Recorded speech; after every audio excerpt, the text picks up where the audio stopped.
Welcome to Journeys Through Sociology, a series of interviews with the Executive Committee of the International Sociological Association. I'm Lale Bohanyan, and our guest today is Dr. Margaret Abraham, who is joining us from New York. Dr. Abraham is a professor of sociology at Hofstra University, originally from India, where she earned her BA and MA at Delhi University. She later went on to earn a PhD in sociology at Syracuse University in the US. Her research is focused on the South Asian diaspora and issues relating to migration, gender, and globalization.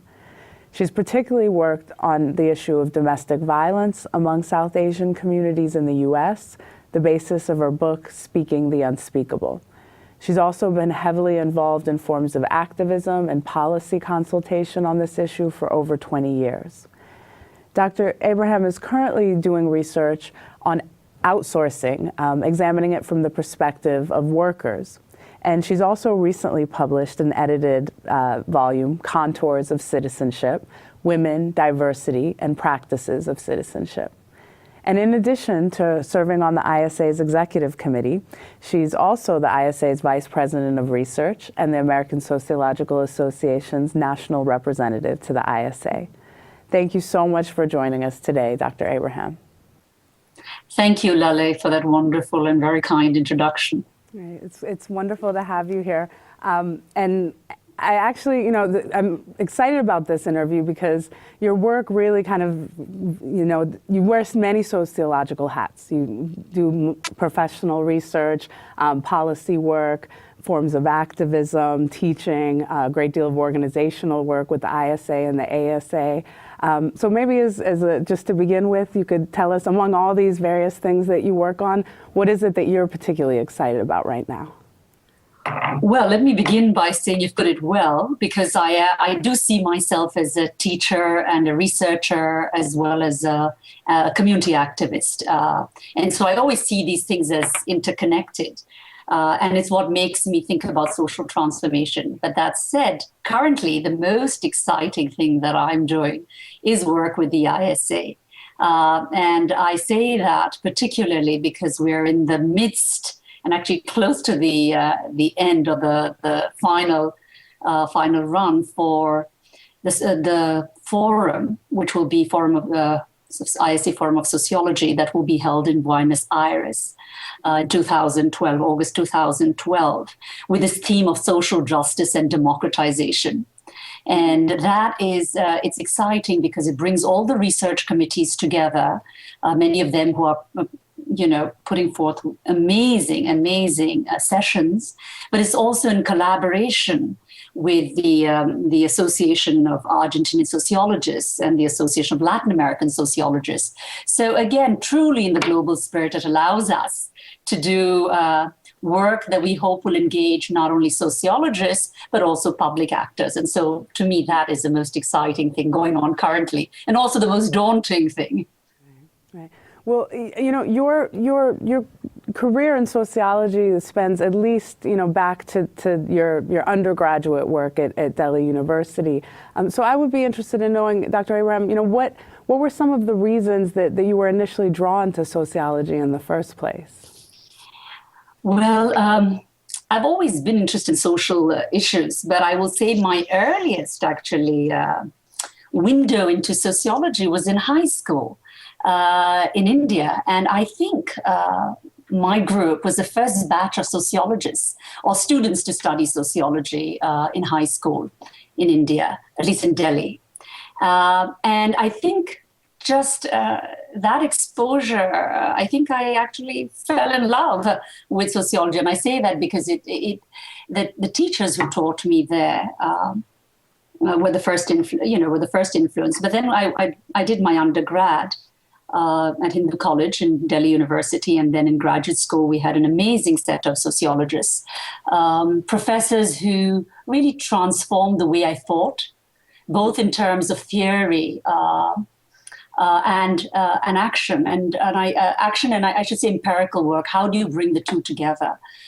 They talked about issues of oppression, of social relations, of social transformation. And I think that passion then was, I kind of brought it as an immigrant here And I have to say that at Syracuse University and also at Hofstra, as I've been teaching, that passion continued. It was always something that allowed me to be a lot more reflective. And then, of course, I have to say, and I think I would be wrong, there are three ways that I get influenced in terms of sociology, and the other is my family. We've always been what I call informal sociologists around the table in my house. We've always talked about... Are you the first formal sociologist? I am. The others are one sister is a historian, the other is in English literature, and the other is a lawyer and trade unionist. So, yes, the formal sociologist, and as a discipline, yes. But growing up informally in your home, there was a kind of sociological thinking about the world. Yeah, absolutely. The evenings we used to often sit around the table after my parents came back from work, and social issues are very often a part of that tea talk or chai talk. And so I think that kind of engagement also around political issues did actually transform me or influence my interest in sociology. So I always think of publics outside of academia who have also influenced me. Writers, community activists, and lastly, community activists. Actually, they have played a critical role in the way I have thought about sociology and how our sociology cannot be only one that is addressed to in our universities, but must be beyond that. And what are, I hope that one thing we can talk a bit about, Dr. Abraham, is some of the ways that you attempt to do that with your own work. As I said earlier, I know that you've done many years of policy work and activism around issues of domestic violence. So, could you just give us a few examples of what are the ways that you've attempted to both to engage with, as you say, publics beyond academia, but also to take your work and to have those kinds of impacts in the community? Yeah, it's a complex question at one level because I want to begin by saying, again, it's that prism, right? I mean, I see teaching, research, and activism all as connected. But the work that I did, my earliest work was on the Jews of India and their migration to Israel. And I've always been interested in power relations and what I see as marginal groups. And in that particular research, I looked at the idea of identity and, of course, identity politics, but also dual marginalization. What happens when you migrate to another country, and what does that mean? And so that was my earliest work, again, addressing issues of identity and marginalization. And then, the work that I, after my PhD, that I got really influenced by, but both were by the private realm and the public realm, and that is that I saw this amazing work that was being done by activists in the South Asian community. It had just started addressing the issue of domestic violence. There was also an area that I had just started teaching. And I realized there was a lot of work on domestic violence, but very little on immigrant communities. And it was almost as though that this was not an issue within within South Asian communities. And it was that wonderful ability to be then look at these organizations and say, how do I give back also to a community that I'm very much a part of? Because it was at the same time I was making the decision to stay with my partner in the United States. And so that's what I mean by the public and the private, and they worked out well together. And what I did at that point was I had also been influenced by feminist works and courses I had done at Syracuse University. And this allowed me that opportunity of talking about intersectionality using gender too.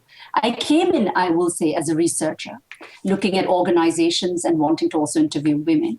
But very soon I learned, and the organizations put it to me, sociologists often talk in jargon. What are you giving back to the community? When you come in, what is it that you give back?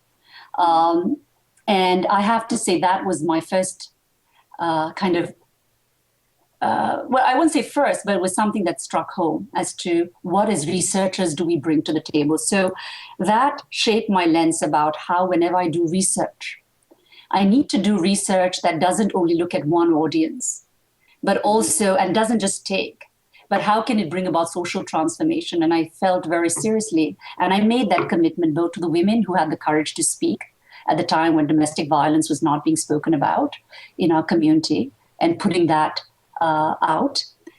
It allowed me to engage in action research. And so I see myself as an action researcher. So I did that in terms of talking within the community, writing a book where women's voices were at the center, looking at South Asian organizations, addressing some of the issues that South Asian organizations asked me to do as a part of not only my research, but a way to bring about social transformation and shift domestic violence from a private problem to a public issue. And at the institutional level, it allowed me to talk to people within the justice system, but also to work around parts of immigration. And how do we address coalitions? How does our research impact or influence policy, the ways we teach, and the ways we bring about social transformation? And I've tried to do that at all, but different publics. And I think that that's just a wonderful example for, especially for undergraduates and people thinking about sociology as a career, to really have that kind of that model of all of the possibilities, from forms of activism, community engagement, policy work, bringing it into your teaching, doing research on it, all those various kinds of levels in which a sociologist can work. I also want to add, one of the other important ways, and I didn't mention it here, is that I teach courses on violence against women and domestic violence. I think it's important that we bring our scholarship and the scholarship of people all over the world, right? In the ways domestic violence is addressed, for example, of violence against women, and not have a kind of monolithic vision of how this should be addressed. And even framing what is domestic violence, right? What is violence against women, or not just violence against women, but men or armed conflict, all these issues. And I think so bringing it to teaching and having classes on that is another way in which you not only engage with your students, but you hopefully have them then engage with issues about, in terms of developing frameworks and being engaged with communities to address whatever's dear to their heart. So, and I became fascinated in this conversation. So I didn't mean to interrupt you. Also, from you were sharing with us some of the reasons that you were drawn to sociology, and you spoke about definitely the influences of your teachers and professors, and finding sociology as a space where people talked about issues of oppression and so forth, but also your family. And is there anything else that you wanted to speak to in terms of what kind of brought you to sociology? I think sociology provides a lens, and not a lens, lenses to in terms of looking at a spectrum of issues. And I think, especially power relations, right? I think social inequality. How do we address issues, whether it's in how do we develop theoretical frameworks? How do we have rigorous methodology in addressing some of the problems that we talk about? How do we then transform that, not only in terms of mobilization, but also in policy work? And I think these are some of the issues that I actually feel I spend a lot of time, but particularly in a global context, more and more understanding that many of us who live in the United States have a limited notion of both in terms of knowledge production from other parts of the world. And so I just want to add that, because I think I'm becoming more and more clear that when we do our research, what is the impact it has, whether it's, for me, when I say about domestic violence, we can talk about violence and have legislation and policy, but does that, when it is in opposition to other immigrant rights, how do we then not compartmentalize our legislation or policies that sociologists can contribute to? I think sociologists can contribute in many ways, but for me, that is the sociological lens that is linking theory with practice, doing action or research within sociology, but also framing it to a broader public and bringing about social transformation. Dr. Abraham, another one of the questions that I've been posing to the ISA members is is essentially about the various challenges or obstacles that they faced as sociologists. And so when you think about your own kind of, path or journey through sociology, what would you say have been, some of the most significant challenges that you faced? Okay, let me begin by saying that actually I've been fortunate to have my path to sociology be filled with possibilities. And they have really been wonderful opportunities and possibilities given by a large spectrum of people as well as other parts, both in the public and the private sphere. But of course, as in any field, we have challenges. And my own path has had its share of challenges. And I think I can put in terms of three contexts. One, in terms of being an effective teacher and using the medium of teaching, right, and pedagogy to bring about a global perspective in my students when I teach in the United States.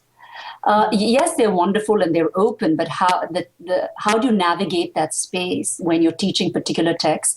And I think also being conscious of the fact that when you are frequently students, when they're exposed to material from other parts of the world, right? There are challenges sometimes if you don't give a broader context, and especially when you're doing work around violence, they sometimes take a cultural analysis of it rather than looking at it in a much more global perspective. I also think sometimes the challenge is with teachers themselves, ourselves. And that is when you teach, and of course this varies some institutions, and I think at Hofstra University, the faculty and students do an amazing job of trying to do this, and that is get a global perspective. But I find that the challenge is what kind of materials they access. And very often knowledge production is so biased or is so streamlined that most of the material that they use is often from the West. And so there's a kind of inequity or a hierarchy in the way this information gets used and disseminated, right? And so that's a challenge that I often face. And I actually found that even when I was teaching my book, trying to construct in a way that didn't demonize communities in any way. So that's been one challenge. And I was actually going to ask you, it seems that would be a challenge, for anybody teaching sociology, to get students to think globally with that kind of global perspective. But I would imagine there's a specificity to the challenge of teaching American students as well, or students in the U.S. and perhaps maybe in the West. But for some of these reasons that you talk about, I think that in many other parts of the world, people studying sociology would be reading, things written by obviously Western scholars, and would have knowledge of certain histories and such that American students tend not to come to college having. Yeah. But, as I said, and you're absolutely right. And I think this is changing. And I think technology, the media is allowing us more opportunities to broaden that perspective and getting students to go. Often students also have many things happening in their lives, getting them to go and read beyond, right, the materials that you give. And I think it's always a challenge, and it's easier said than done because many have to work. And they're engaged in many kind of activities. But so that's one challenge. But I also see it as a possibility for change. And I think it's something changing. The other is the challenge of doing research and action. Sometimes working out those spaces is complicated because you can be engaged in research, right? But how do you sustain both research and action? And how do you see that your work and your research is what the community wants and needs? And being very sure that that's an essential part of what we do as a research. And how do you sustain that kind of research and action? And it is challenging because, a part of it is increasingly so in a period of funding, right? I say this in my research, and that often this kind of work is work that doesn't get funded in the same way. And you have to be careful that it is not funding that defines your research, but really research that communities want. And the two may not always go together. So that's sometimes a challenge. And I always try to balance. And how do you become sometimes so engaged in your activism that you're not doing the research that you need to do to actually do that action? I get this question very often. How do you kind of juggle all those balls? And I think it's the question I wanted to ask you earlier when you were talking about all the layers of work, and books still get published and classes still get taught, and how really do you juggle all those things? I get a lot of help. I have a wonderful partner who also does and does actually read a lot of my work, and gives me ample criticism. But I think it's on the work, critique on the work. But I think it's having a supportive community and prioritizing. And I think at different times in your it's contextual. It depends on what is important at the time, but it also means that. Spending many hours doing these things, and because I feel passionate about it, it makes it much easier. And the last one, and I think I've kind of intersected this earlier, is how do you, in terms of the research and action, I do want to mention that also how do you build collaborations and effective partnerships that can be sustained? And I think many of us who are sociologists and researchers have to really think about that. So for my work, I think about it. We've had a wonderful movement in terms of domestic violence and bringing about change. But then we've been able to pass legislation like Violence Against Women, Women's Act in the United States. But it's also led to increasing criminalization. It's led to funding patterns that segment us, saying stalking, domestic violence, date rape. And I think it's a problem because it leads to kind of as I read in a blog somewhere, oppression Olympics, where you're all trying to, it's like you're trying to race which is the most or comparative suffering to get the funding. And I think research should not be funding driven in ways that don't look at those who may be at the margins and may not always have the same access to research. And this happens also, and this comes to my third point, the challenge is research at the margins. Often research done by scholars who are working on minority communities or in areas that are not mainstream are seen as special cases. So when we talk about domestic violence among South Asian immigrants, it's seen as a special case. It's slotted, it's hedged, it's whether it's in teaching or in research, not that it's domestic violence. And that's a problem. We don't want to be in a syllabus just in one chapter or in one little corner, right? Or even if it was a syllabus on, let's say, immigrants or diaspora, then it would be a gender kind of section. Exactly. So gender or class. Right. Or race, or ethnicity, or citizenship, right? I mean, for me, all those are important when you're doing social justice issues. So, for example, even if you're doing social justice and democratization, or you do a country, you just take one little piece and give that as a special case. So how do we really bring research at the margins to the fore? And two important parts of that. How do we not leave most of the scholars from the Global South as a footnote? And two, how do we see that that very often we're citing these researchers who have done amazing teaching, but it's it may be the work of the mainstream that gets cited, but not the original work. How do we do that so that scholars who have written amazing pieces get also it's a challenge. I think it's always a challenge. I'm also reflective. And how do we also encourage younger scholars? And so for me also as a teacher, as a sociologist, that it's not only what we write, but it's also how do we mentor and how do we engage with early career sociologists and budding sociologists and learn from them. And sometimes it's a possibility, but it's also a challenge. And it sounds like a lot of these, this as well as the issue of bringing kind of research on the more margins into the forefront, that this is perhaps some of what fuels all the organizational work that you do as well, and the great deal of time you invest in the ISA, the ASA, and I'm sure many other kind of organizational work that you do?